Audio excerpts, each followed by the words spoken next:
ಮಧುರ ಮಕ್ಕಳೇ, ತಂದೆಯ ಆಶೀರ್ವಾದವನ್ನು ಪಡೆಯಬೇಕೆಂದರೆ ಸೇವಾದಾರಿ ಸುಪುತ್ರ ಮಕ್ಕಳಾಗಿ ಎಲ್ಲರಿಗೆ ಸುಖ ನೀಡಿ ಯಾರಿಗೂ ದುಃಖ ಕೊಡಬೇಡಿ. ಪ್ರಶ್ನೆ: ಧರ್ಮರಾಜನ ಶಿಕ್ಷೆಗಳಿಂದ ಮುಕ್ತರಾಗಬೇಕೆಂದರೆ ಯಾವ ಈಶ್ವರೀಯ ನಿಯಮಗಳ ಮೇಲೆ ಗಮನ ಕೊಡಬೇಕಾಗಿದೆ?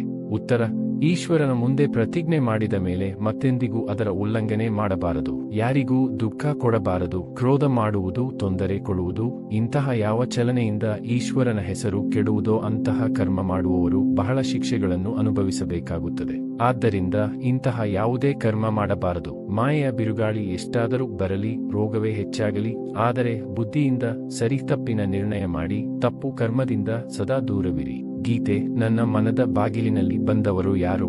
ಧಾರಣೆಗಾಗಿ ಮುಖ್ಯ ಸಾರ: 1.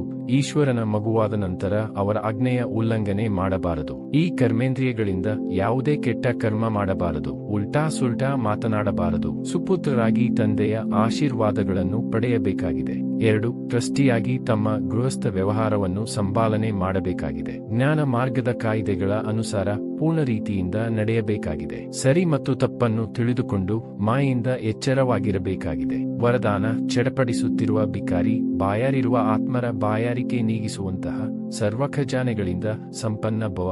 ಸ್ಲೋಗನ್: ಕಲ್ಯಾಣದ ಭಾವನೆಯನ್ನಿಟ್ಟುಕೊಂಡು ಶಿಕ್ಷಣ ಕೊಡುತ್ತೀರೆಂದರೆ ಆ ಶಿಕ್ಷಣಗಳು ಹೃದಯಕ್ಕೆ ನಾಟುವುದು.